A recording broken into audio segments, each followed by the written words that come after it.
자, 오늘 게으름에 대한 말씀을 여러분들과 나누려고 합니다. 우리들 마음 가운데 게으름이 죄인가 이런 의문이 들지도 모르겠어요. 근데 오늘 말씀을 통해 보니까 게으름은 죄다 이렇게 먼저 정의를 할 수 있을 것 같고요.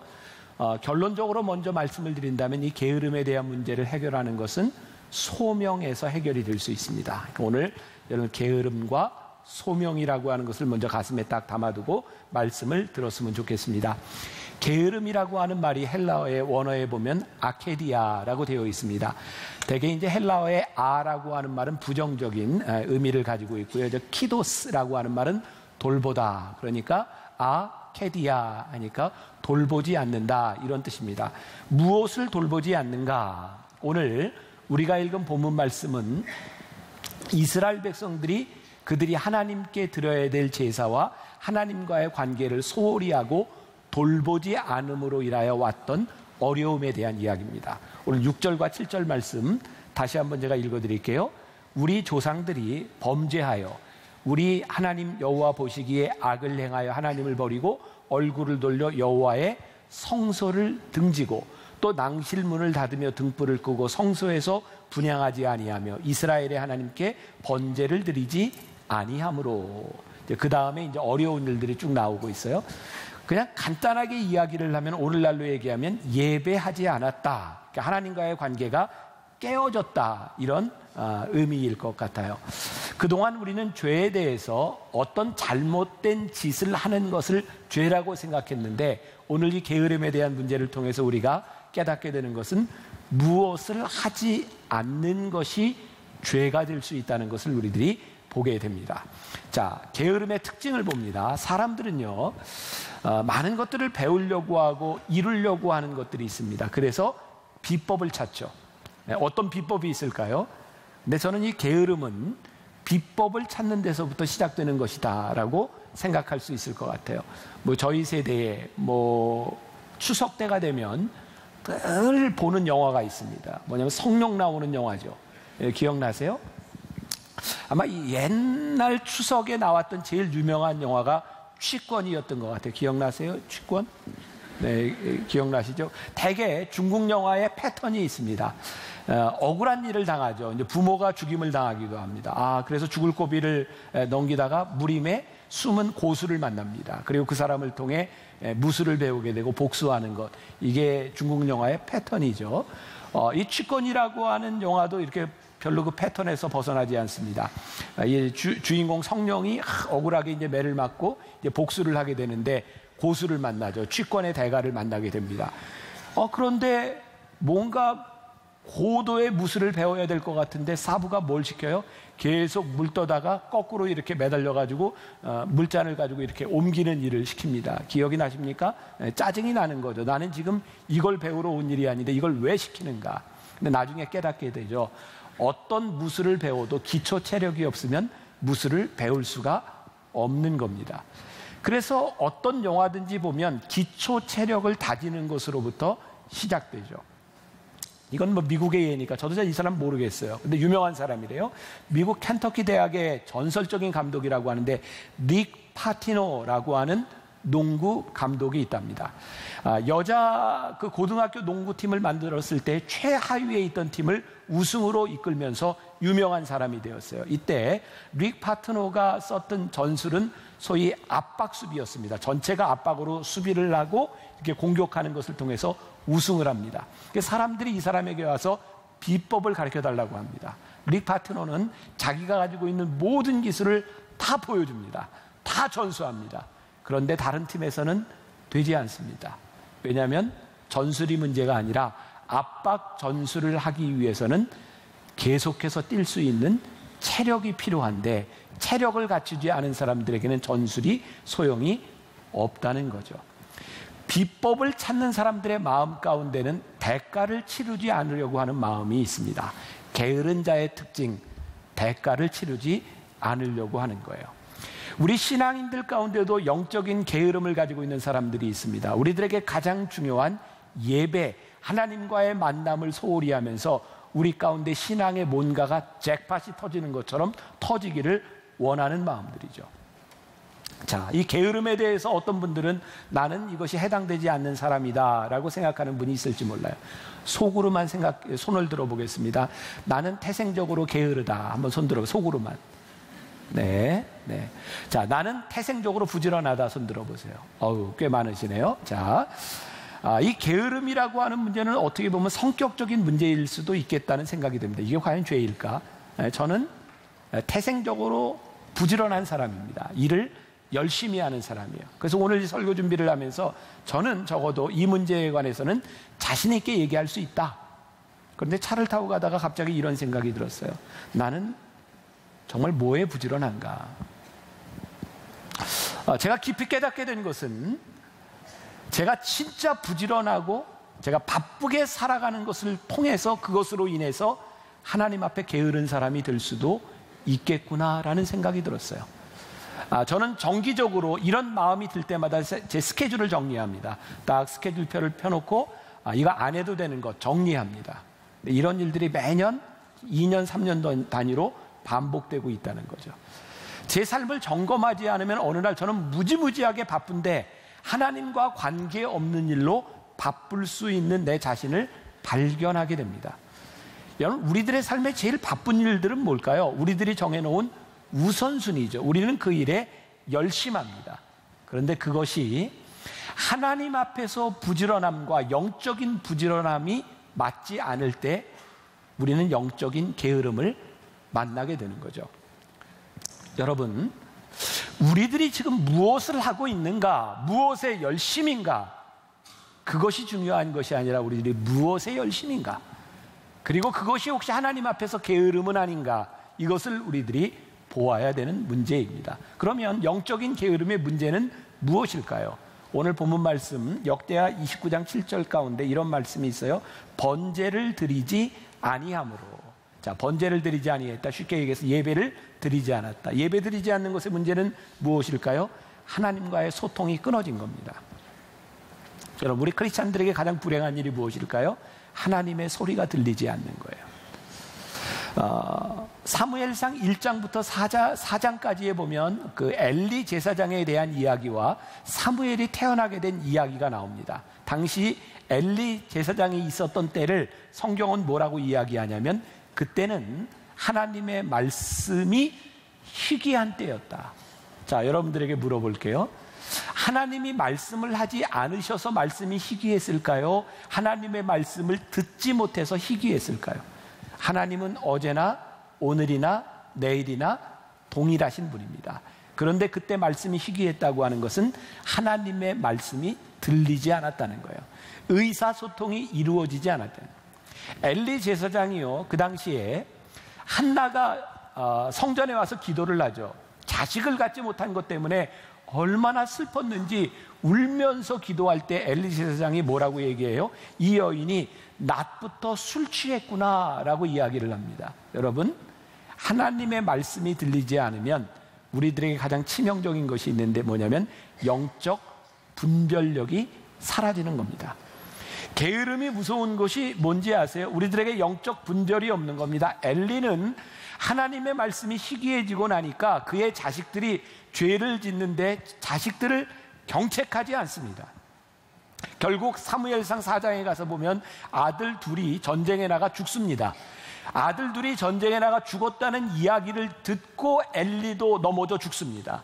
그의 가정에 비극적인 일이 일어난 거죠. 근데 그 보고를 들을 때 엘리의 모습을 성경이 이렇게 기록하고 있어요. 엘리가 길 곁 자기의 의자에 앉아 기다리며, 적어도 전쟁을 하고 자기 아들이 나가 있는데 성전에서 기도하며 기다렸다면 참 좋을 텐데 엘리는 의자에 앉아서 기다리다가 비극적인 소리를 듣고 그도 죽습니다. 게으름이라고 이야기하는 거죠. 영적인 게으름입니다. 엘리 제사장의 영적인 게으름으로 인하여 가정의 비극이 찾아왔고 히스기야 왕 때에 그 민족의 게으름으로 인하여 이스라엘 민족이 어려움을 당하게 됩니다. 그런데 하나님이요, 이 이스라엘 백성을 바라보며 진노하셨다라고 되어 있습니다. 그리고 그 어려움들이 그 자녀들에게 오고 있는 것을 보게 되죠. 게으름의 결과가 무서워요. 오늘 본문 말씀 8절과 9절 어떤 결과? 같이 한번 목독해 볼까요? 여호와께서 유다와 예루살렘에 진노하시고 내버리사 두려움과 놀람과 비웃음거리가 되게 하신 것을 너희가 똑똑히 보는 바라. 이로 말미암아 우리의 조상들이 칼에 엎드려지며 우리의 자녀와 아내들이 사로잡혔느니라. 바로 7절에 나와 있던 게으름에 대한 결과가 이렇게 무섭게 나와 있는 거죠. 게으르면 우리들에게서 민감성이 사라집니다. 하나님이 우리들에게 하시는 말씀을 우리들이 깨닫지 못합니다. 마태복음 25장에 보면 우리가 잘 아는 달란트의 비유가 있어요. 어떤 주인이 타국으로 가면서 돈을 맡깁니다. 1달란트, 2달란트, 5달란트. 그런데 1달란트 가진 사람들이 아무것도 하지 아니하고 그것을 땅에 묻어뒀습니다. 그때 주인이 와서 이 사람에게 뭐라고 이야기하죠? 이 게으른 종아. 그 앞에 뭐라고 되어 있어요? 악하고 게으른 종아. 악함은 게으름과 동일시 되어 있습니다. 여러분, 무서운 이야기입니다. 우리가 하나님 앞에서 게으르다라고 하는 것이 우리가 악하다, 이것과 동일하다는 거예요. 자, 6절 말씀 다시 돌아가 봅니다. 우리 조상들이 범죄하여 우리 하나님 여호와 보시기에 악을 행하여 하나님을 버리고 얼굴을 돌려 여호와의 성소를 등지고. 자, 다시 쉽게 얘기하면 하나님 앞에 예배하지 않았다, 이런 말이기도 합니다. 여호와 보시기에 악을 행하였다. 여러분들에게 BTD 또 DTS 광고를 여러분들에게 드렸어요. 제가 진짜 자주 듣는 말입니다. 영성훈련에 들어오세요. 그러면 목사님 조금만 이따 들어갈게요. 제가 두려운 건 가서 은혜 받을까 봐 두렵습니다. 이런 이야기를 종종 하죠. 왜요? 우리가 은혜 받으면 우리들이 어떻게 살아야 될지에 대한 생각들이 있어요. 두려운 겁니다. 그런데 하나님이 우리들에게 물으시는 게 뭔지 보세요. 내가 너에게 준 건강과 내가 너에게 준 물질과 내가 너에게 준 시간을 너희들이 어떻게 썼는지를 하나님이 물으시겠다는 거예요. 우리들이 하나님 앞에 허비한 이 모든 것들, 이것이 게으름이라고 우리들에게 말씀하시고 그 게으름으로 인하여 우리들에게 와질 결과가 얼마나 무서운지를 우리들에게 말씀하고 있는 거죠. 여러분들, 죄, 하나님이 우리를 지으신, 우리를 부르신 소명대로 살지 않는 것이 죄라고 우리들에게 분명하게 말씀하고 있는 거예요. 그러니까 우리들의 게으름이 얼마나 무서운 죄인지를 우리들이 깨달아야 되는 거죠. 여러분, 하나님과 우리들 사이에 소통되지 아니하고 우리들이 게으르게 되면 무슨 문제가 생기는가? 하나님의 소리가 우리들에게 들리는 것이 아니라 주변의 소리들이 들리기 시작합니다. 사명의 소리를 들으면 우리들이 게으르지 않는데 주변의 소리를 들으면 우리들에게 찾아오는 게 있어요. 불평과 불만입니다. 자, 오늘 스스로 점검을 한다면 지금 이 예배에 나오는 여러분들의 삶에 불평과 불만이 있었다면 여러분들이 게을렀다는 증거입니다. 하나님의 소리가 들리지 않았던 거죠. 여러분, 잠언 22장 13절에 보면 이런 말씀이 있어요. 잠언을 보면 참 재미있는 표현들이 많이 나옵니다. 게으른 자는 말하기를 사자가 밖에 있은즉 내가 나가면 거리에서 찢기겠다 하느니라. 무슨 얘기인지 아시죠? 이 옛날 유대 광야에는 사자가 있었습니다. 근데 사람 사는 동네까지 사자가 오지는 않았습니다. 근데 게으른 자는 뭐라고 핑계를 대요? 내가 나가면 사자가 나를 죽일지도 모르니까 나 안 나가. 그런 얘기죠. 핑계거리가 생기는 겁니다. 여러분, 잠언 26장 14절에 이런 말씀이 있어요. 야, 잠언에 이런 얘기가 있어요. 문짝이 돌적이를 따라서, 돌적이가 뭐냐면 저 단어를 또 잊어버렸다. 그 영어로 힌지라고 하는데 그 문에 경첩이죠. 이게 옛날 문에 보면 이 경첩을 달아놓고 문이 이렇게 움직이는 게 돌적입니다. 문짝이 돌적이를 따라서 도는 것 같이 게으른 자는 침상에서 도느니라 그랬어요. 이게 잠언에 있는 말씀이에요. 15절에 가서 보면 이런 말씀이 또 있어요. 게으른 자는 그 손을 그릇에 놓고도 입으로 올리기를 괴로워하느니라. 게으른 자의 특징을 말하고 있어요. 게으름이 우리 가운데 찾아오면요, 만사가 귀찮아져요. 원망하고 불평하게 되는 거예요. 자, 세상 소리가 들리는 거예요. 사명이 우리들에게 들어오지 않는 거예요. 불평과 불만을 얘기해요. 미국의 심리학자가 이런 조사를 했습니다. 두 그룹으로 나누었는데 하나는 흑인, 하나는 백인 이렇게 두 그룹으로 나누고 두 그룹에게 똑같이 이렇게 미션을 준 거예요. 끝이 여러분 Z, Y로 끝나는 단어를 생각나는 대로 말하시오 그랬더니 흑인들이 낸 단어와 백인들이 낸 단어가 틀린 거예요. 백인들은 이 두 단어가 제일 많이 나왔습니다. easy, 쉽다라고 하는 말과 cozy, 이게 뭐 좋은, 편안한 뭐 이런 분위기죠. 백인들은 대부분 easy, cozy라고 하는 말을 냈는데 흑인들은 lazy, 게으르다라고 하는 말을 제일 많이 머릿속에 떠올렸다는 거예요. 왜일까요? 들어왔던 거예요. lazy라고 하는 말을 제일 많이 들어왔고 easy, cozy라고 하는 말을 제일 많이 들어왔던 거예요. 자, 여러분, 우리들 속에 하나님과의 관계 속에서 하나님의 소리가 들려와야 우리들이 소명자로 살아가는데 하나님과의 관계가 단절이 되면 세상 소리가 들어오면서 우리들이 열심히 살아도 하나님 앞에 게으른 자가 될 수 있다는 거예요. 원망과 불평은 우리들이 게으르다고 하는 것을 우리들에게 분명히 이야기하고 있어요. 자, 부지런한 사람은 거리, 시간, 환경이 문제되지 않아요. 근데 게을러지면 이런 생각이 드는 거예요. 머네, 시간이 없네, 돈이 없네, 이런 마음들이 우리들에게 찾아오는 거죠. 그래서 하나님과 우리들 사이의 이 수직적인 관계가 깨어지잖아요.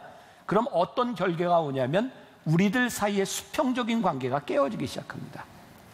하나님의 소리가 들리지 아니하면, 주변의 소리가 들리면 인간은 필연적으로 자기중심적이고 이기적인 사람들이 되기 시작합니다.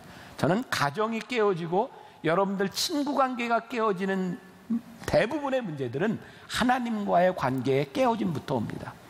자, 가정을 보세요. 대개 부부싸움이 일어나고 가정에 문제가 생기는 것들이 이기적인 것에서 나오죠. 대개 남편들이 아주 열심히 합니다. 자기 취미생활을. 여러분, 이게 신앙생활에 대입해 볼까요? 신앙인들 중에 많은 여자들이요, 신앙생활을 열심히 하면서 가정이 깨어집니다.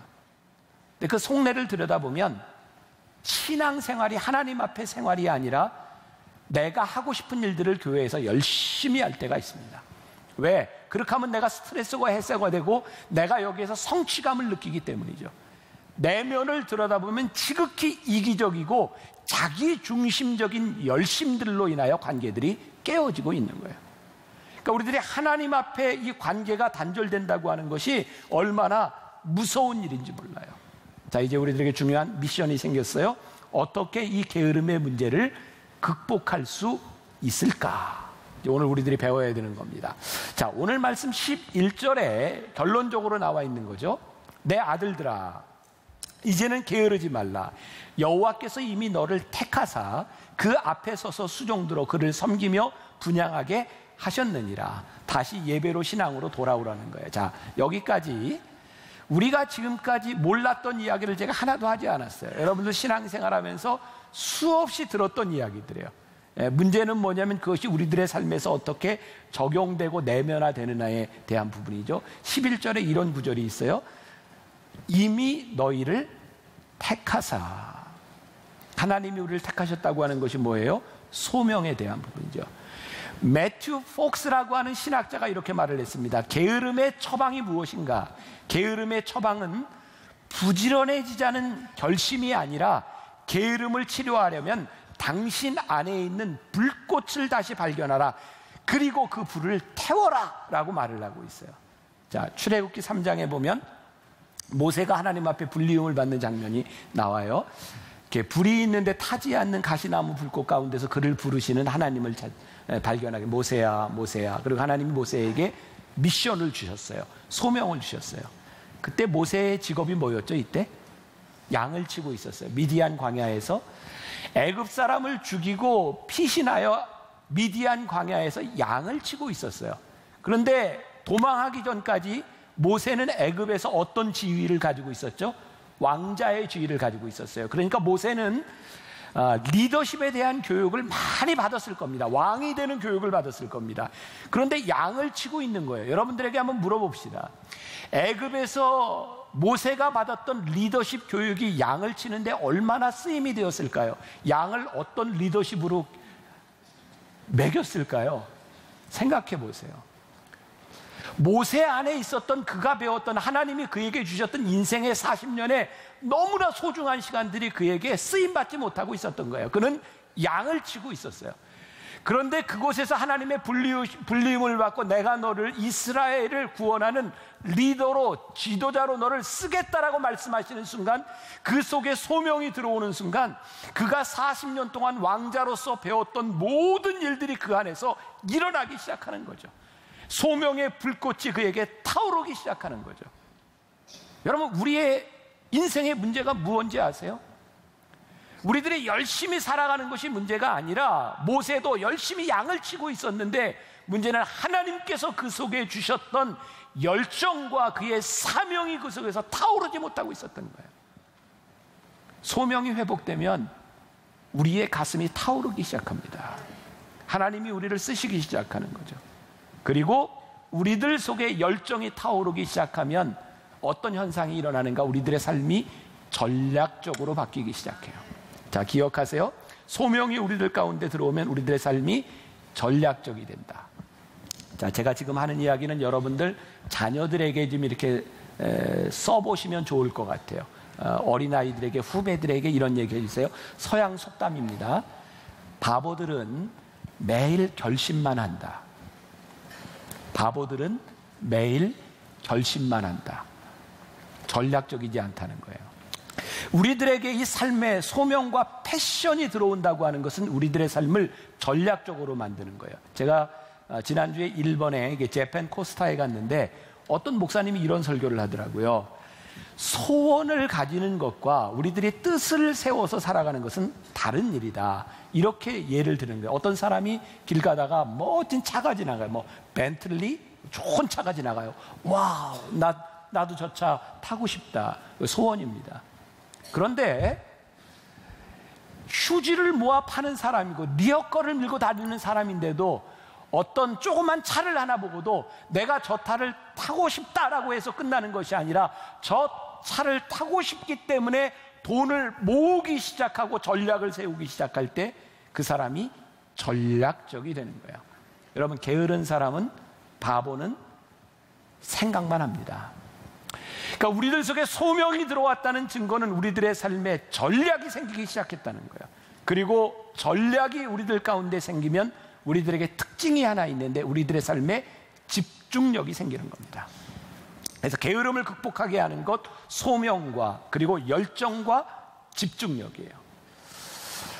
제가 오늘 여러분들에게 중요한 이야기를 하나 하고 싶은데, 우리들에게 찾아오는 이 소명, 그리고 열정, 그리고 이 집중력, 전략이라고 하는 것을 우리들이 살아가기 위해서 우리들의 소명의 자리를 지키는 사람이 되라. 자, 미국의 유명한 척 스윈돌이라고 하는 목사님이 이런 말을 합니다. 이제 목회자가 하는 말이니까 여러분들에게 잘 와닿지 않을 수도 있는데, 목회의 핵심은 계속 목양의 자리를 지키는 것이다. 이렇게 말을 합니다. 자, 여러분들에게 물어볼 테니까 이제 속으로만 대답하세요. 오늘 주일날 예배 드리러 오셨지만 이렇게 매주 예배에 오고 싶은 열정이 있으세요? 가끔 오기 싫을 때도 있으세요? 속으로만 대답하시려니까 제가 상처받잖아요. 자, 네, 알았어요. 네, 그 정도. 그럼 여러분들에게 물어볼게요. 저도 교회 오기 싫을 때가 있을까요? 없을까요? 막 이러시면 안 돼요. 속으로만. 네. 자, 제가 이제 설교를 해요. 저도 목회를 해요. 어떤 때는 신방을 가기도 싫어요. 무슨 일이 있는 거죠. 강단에 서는 게 힘들어요. 제가 설교를 할 만한 마음의 상태가 되지 않는 거죠. 그런데 중요한 것은 뭐냐면, 그럴 때에도 네 자리를 지켜라. 그게 성실함이다. 우리가 소명을 살아간다고 하는 것은요, 자리를 지키는 거예요. 그래서 저는 게으름과 반대되는 말을 이야기하라고 하면 그것은 성실함이다 라고 말할 수 있을 것 같아요. 우리가 자리를 지키지 못하기 때문에 일탈이 시작돼요. 우리들이 싫다고 하는 것, 환경적인 요인 때문에 우리들이 지켜야 될 자리를 지키지 못할 때 우리들이 게을러지고 일탈이 일어나는 거예요.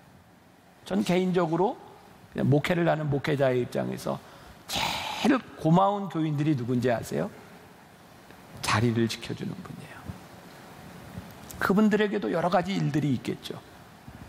목회자가 알지 못하는, 사람들이 알지 못하는 일들이 일어나고 있겠죠. 그런데 그 자리를 묵묵히 지켜요. 아, 참 귀하구나. 하나님이 우리를 보시면서 어떤 모습에서 야, 네가 소명자구나 라고 하는 마음을 가지실까요? 그 자리를 지키는 사람들이에요. 여러분, 헌신이라는 말이 있어요. 헌신. 헌심이 아니고 헌신이에요. 마음 심자를 쓰는 게 아니라 몸 신자를 쓰고 있어요. 헌신이라고 하는 것은 마음에서 끝나는 것이 아니라 우리의 몸을 드리는 것이 헌신이에요. 우리들이 게으름을 극복하고 소명으로 살아간다고 하는 것은 마음으로 그치는 것이 아니라 우리의 몸이 움직여지고 소명의 자리를 지켜나가는 거예요.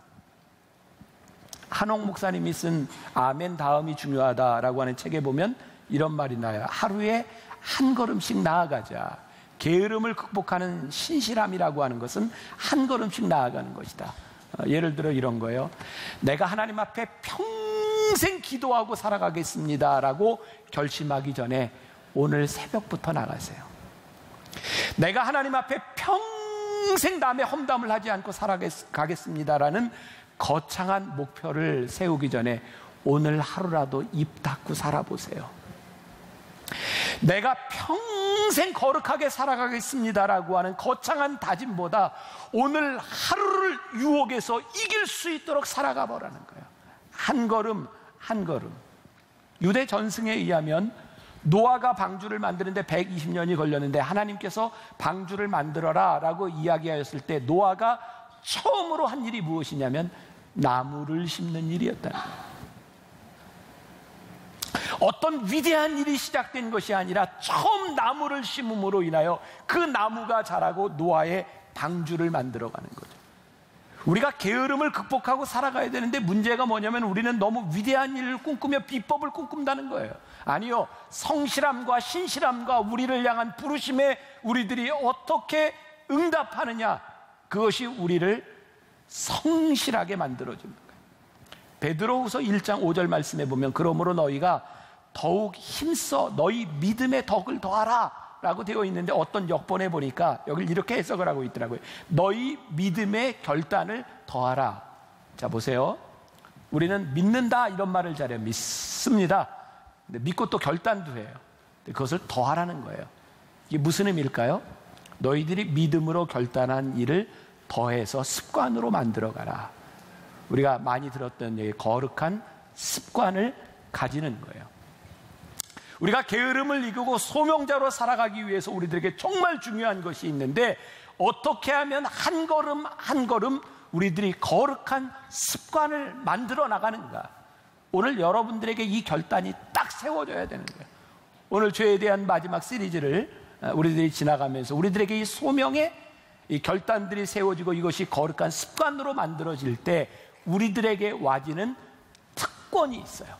자, 오늘 여러분들 이거 붙들고 가야 되는 거예요. 이 특권이 무엇인가? 폴 스톨츠라고 하는 사람이 인간 능력에 대하여 이야기를 하는데 역경지수라고 하는 것을 말을 합니다. 사람들에게는 대개 세 가지 유형이 있대요. 첫 번째 어떤 유형이냐면 힘든 문제만 만나면 포기하고 도망가는 사람, 이걸 영어로 퀴터라고 표현을 합니다. 도망가고 포기하는 사람. 두 번째 유형, 도망가지는 않지만 그 자리에 주저앉아 있는 캠퍼, 텐트 치고 있는 캠퍼, 주저앉는 사람이에요. 세 번째 유형, 역경을 만나도 포기하지 않고 그것을 넘어가는 클라이머형이 있습니다. 역경을 넘어가는 거죠. 스톨츠 박사는 이렇게 이야기를 합니다. 클라이머 중에 누군가 떨어져 있고 멈춰 있는 사람들에게 찾아가서 그들과 함께 역경을 이겨나가는 사람은 언젠가 리더가 되어 있을 겁니다. 이제 훈련받을 때인데 이제 화산 유격장으로 이렇게 막 이제 훈련을 해서 이제 걸어서 갈 때입니다. 대개 훈련 받을 때는 50분 걷고 10분을 쉬고 갑니다. 근데 마지막 그 유격장까지 코스가 여기 이제 삼사관학교에서 훈련을 받은 분들은 알아요. 그 계속 몇 시간을 산으로 올라가는 코스입니다. 그래서 이제 이제 50분을 걷고 10분간 휴식하는데 쉴 때 되게 어떻게 쉬냐면 머리에 쓰는 이것에 하이바라 그래, 하이바. 그걸 이렇게 놓고 거기에 앉아 있다가 10분간 휴식하고 이제 다시 하이바를 쓰고 이제 걸어가는 거예요. 이제 저희 동기 목사님들하고 훈련을 받으면서 다 걸어가는데 갑자기 옆에 있던 저희 동기 목사님 하나가 내 하이바. 너무 힘들으니까 잊어버리고 10분간 휴식할 때 앉았던 걸 그냥 놔두고 온 거예요.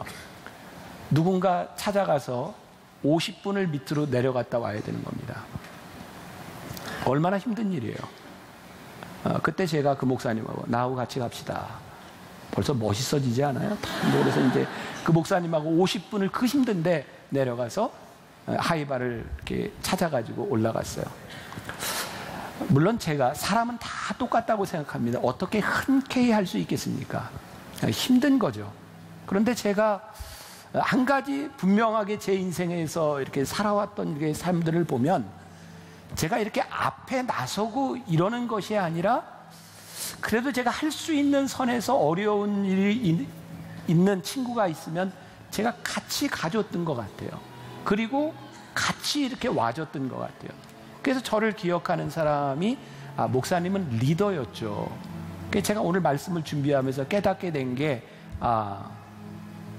우리들의 삶에 다양한 일들이 일어나고 있고 누군가는 퀴터가 되고 누군가는 캠퍼가 되기도 하고 누군가는 크라이머가 되기도 하는데 하나님께서 우리들에게 소명의 불꽃을 주실 때 우리가 극복할 수 있는 이 게으름이라고 하는 것은 하나님이 주신 소명 때문에 우리를 움직이게 하는 거예요.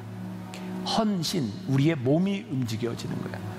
제가 그거 한 가지 내가 몸으로 움직였구나.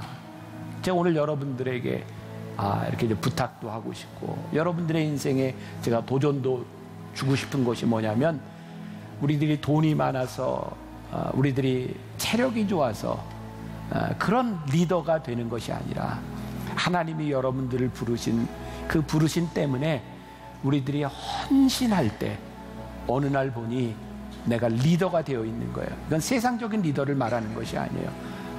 하나님이 쓰시는 리더가 되어 있는 거예요. 비법이 있는 게 아니에요.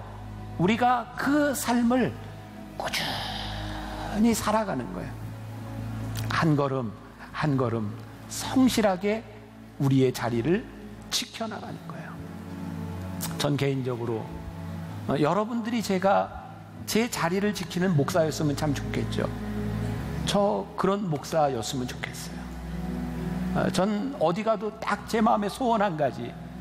저는 만나교회 목사로서 저는 우리 교인들에게 좋은 목사 되는 게 저는 꿈이에요. 여러분들 만나교회에서 신앙생활하면서 여러분들이 이 교회에 좋은 교인이 되면 하나님이 우리를 이곳저곳에서 다 쓰시기 시작할 거예요. 근데 뭐요? 자리를 지키세요. 성실하게 한 걸음 한 걸음 그 길을 달려가는 여러분들, 그래서 소명의 불꽃이 우리의 게으름을 이길 수 있는 그런 하나님의 사람들이 되시기를 주님의 이름으로 간절히 축원합니다.